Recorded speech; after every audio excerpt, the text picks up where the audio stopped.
Hi friends, welcome to our channel. Brahmamudi serial next ఎపిసోడ్లో ఏం జరగబోతోందో ఈ వీడియోలో చూసి తెలుసుకుందాం. అసలు మా ఆయని అంబులెన్స్లో దుగ్గిరాల వారి ఇంటికి తీసుకొని వచ్చిన కావ్య అసలేం జరిగింది అని తెలుసుకోవడానికి ఈ వీడియోని స్కిప్ చేయకుండా ఎండ్ వరకు చూసేయండి. కావ్య అప్పు కాల్ చేసింది అని హాస్పిటల్కి కారులో వెళ్తూ ఉంటుంది. అప్పుడు కావ్య డ్రైవర్ కొంచెం ఫాస్ట్గా పోనివ్వు అని అంటూ ఉంటుంది. అప్పుడు డ్రైవర్ అలాగే మేడం అని అంటాడు. అయినా కానీ కావ్య కారులో టెన్షన్ పడిపోతూ ఉంటుంది. ఈలోగా కావ్యకి అప్పు మళ్ళీ కాల్ చేస్తుంది. అప్పుడు కావ్య కాల్ని లిఫ్ట్ చేసి హలో అప్పు అని అంటుంది. అప్పుడు అప్పు అక్క నువ్వు స్టార్ట్ అయ్యావా? ఇక్కడ అసలు మాయకి మెల్లమెల్లగా స్పృహ వస్తోంది, నువ్వు వెంటనే రా అని అంటోంది. అప్పుడు కావ్య నేను బయలుదేరాను అప్పు, నేను కాసేపట్లో అక్కడ ఉంటాను అని అంటుంది. అప్పుడు అప్పు అలాగే అక్క త్వరగా రా అని కాల్ని కట్ చేస్తుంది. అప్పుడు కావ్య మళ్ళీ డ్రైవర్ ఇంకొంచెం ఫాస్ట్గా పోనీ అని అంటుంది. అప్పుడు డ్రైవర్ ఇంకొంచెం ఫాస్ట్గా పోనిస్తూ ఉంటాడు. కావ్య హాస్పిటల్కి చేరుకుంటుంది. కావ్య వేగంగా కార్ని దిగి అసలు మాయ ఉన్న రూమ్లోకి పరుగున వెళ్తూ ఉంటుంది. కావ్య వెళ్ళేసరికి డాక్టర్ గారు అసలు మాయని మాట్లాడించడానికి ప్రయత్నిస్తూ ఉంటారు. కావ్య అక్కడికి వెళ్ళగానే అప్పు అక్క వచ్చేసావా? అసలు మాయకి ఇప్పుడిప్పుడే స్పృహ వస్తోంది, డాక్టర్ గారు ఆమెని మాట్లాడించడానికి ప్రయత్నిస్తున్నారు అని అంటుంది. అప్పుడు కావ్య వెంటనే ఆ మాయ దగ్గరికి వెళ్ళి మాయా అని ఆ మాయని తట్టి పిలుస్తూ ఉంటుంది.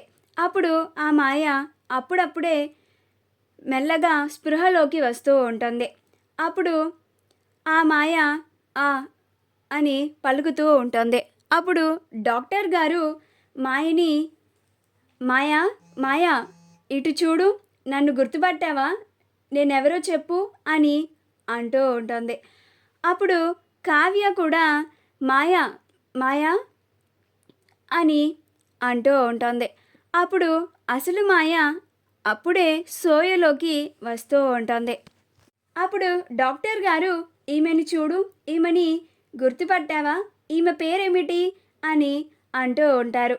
అప్పుడు అసలు మాయ అప్పుడే మెల్లగా తన కళ్ళని తెరుస్తూ ఉంటుంది.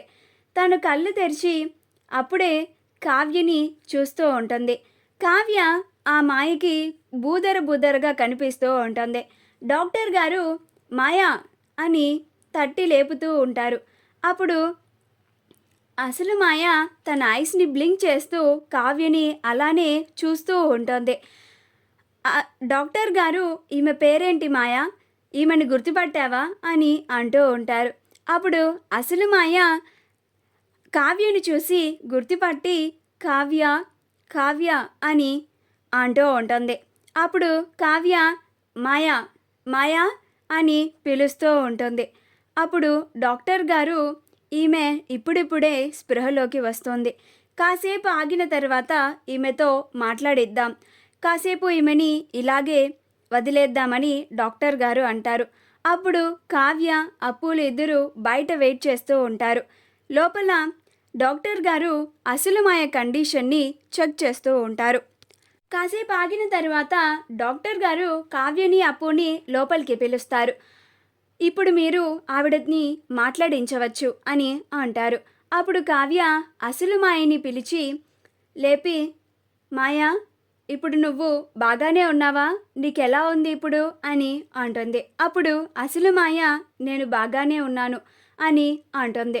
అప్పుడు కావ్య నువ్వు వెంటనే మా ఇంటికి రావాలి, నువ్వు అసలు నిజాన్ని మా అత్తగారి ముందు బయట పెట్టాలి, నువ్వు అప్పచెప్పిన ఆ బిడ్డకి మా ఆయన రాజ్కి ఎలాంటి సంబంధం లేదని మా అత్తగారి ముందు నువ్వు నిజాన్ని బయట పెట్టాలి అని అంటోంది.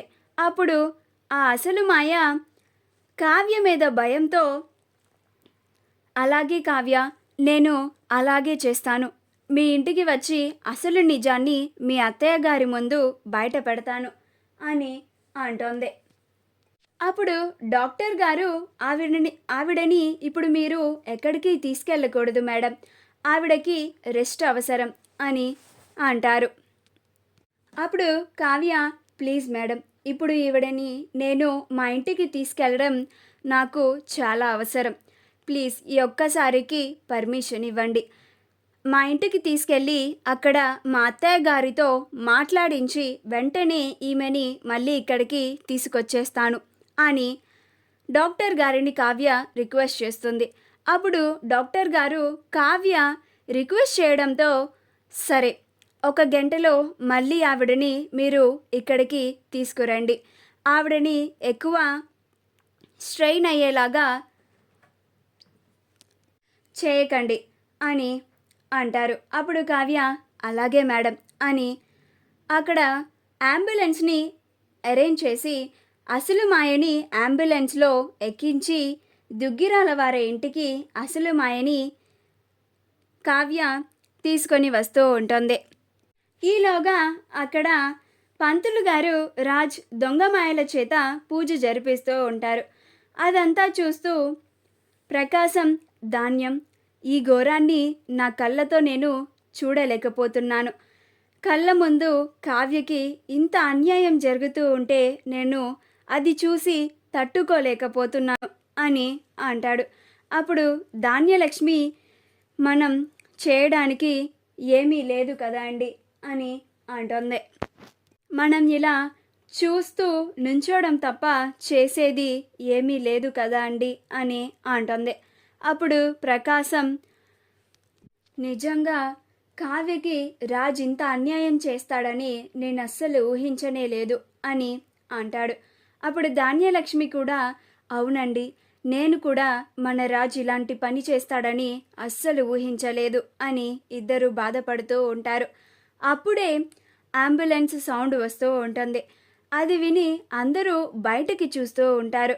అప్పుడు అపర్ణ, ప్రకాశం, ఏంటి అంబులెన్స్ సౌండ్ వస్తుంది, ఒకసారి చూడు అని అంటోంది. అప్పుడు ప్రకాశం, అలాగే వదిన, నేను ఇప్పుడే వెళ్ళి చూస్తాను అని అంటాడు.